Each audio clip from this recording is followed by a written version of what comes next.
कृष्णाय वासुदेवाय हरये परमात्मने प्रणतक्लेशनाशाय गोविंदाय नमो नमः। श्री हरि शरणम श्री हरि शरणम श्री हरि शरणम।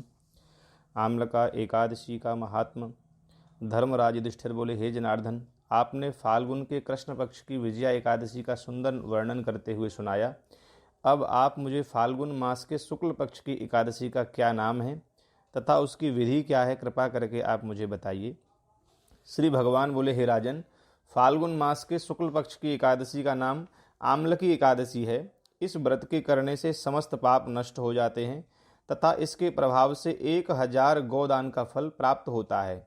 इस व्रत के करने से समस्त पाप नष्ट हो जाते हैं। हे राजन, अब मैं आपको महर्षि वशिष्ठ जी द्वारा राजा मानधाता को सुनाई गई पौराणिक कथा के बारे में बताता हूँ। आप इसे ध्यानपूर्वक सुने। आम्लकी एकादशी की व्रत कथायाम राजा मानधाता बोले कि हे देवादेव, हे वशिष्ठ जी, यदि आप मुझ पर कृपा करें तो किसी ऐसे व्रत की कथा कहिए जिससे मेरा कल्याण हो। महर्षि वशिष्ठ बोले कि हे राजन, सब व्रतों से उत्तम और अंत में मोक्ष देने वाले आम्लकी एकादशी के व्रत का मैं वर्णन करता हूँ।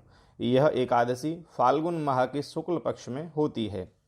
एक वैदिश नाम का नगर था जिसमें ब्राह्मण, क्षत्रिय, वैश्य और शूद्र चारों वर्ण आनंद सहित रहते थे। उस नगर में सदैव वेद ध्वनि गूंजा करती थी तथा पापी, दुराचारी तथा नास्तिक उस नगर में कोई नहीं था।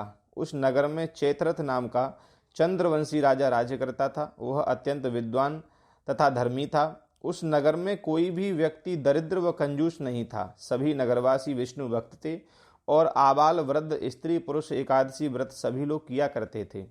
एक समय फाल्गुन मास के शुक्ल पक्ष की आम्लकी एकादशी आई।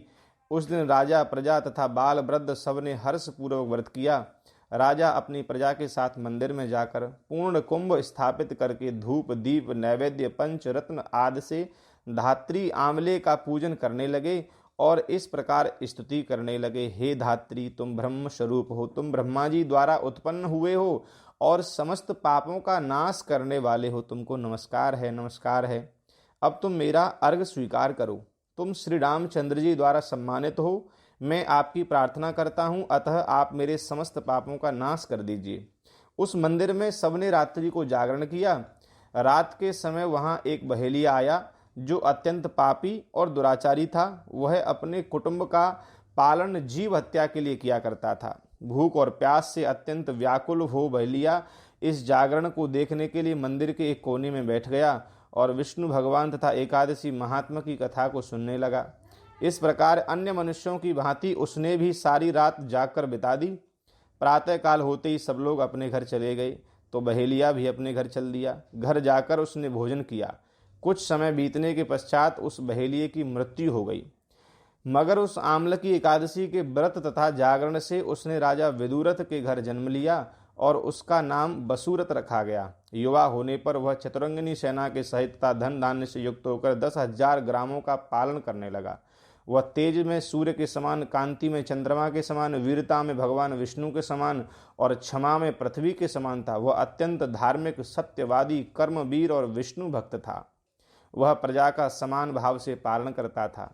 दान देना उसका नित्य कर्तव्य था। एक दिन राजा शिकार खेलने के लिए गया। देव योग से वह मार्ग भूल गया और दिशा ज्ञान न रहने के कारण उसी वन में एक वृक्ष के नीचे सो गया। थोड़ी देर बाद पहाड़ी मिलेच्छ वहां पर आ गए और राजा को अकेला देखकर मारो मारो शब्द करते हुए राजा की ओर दौड़े।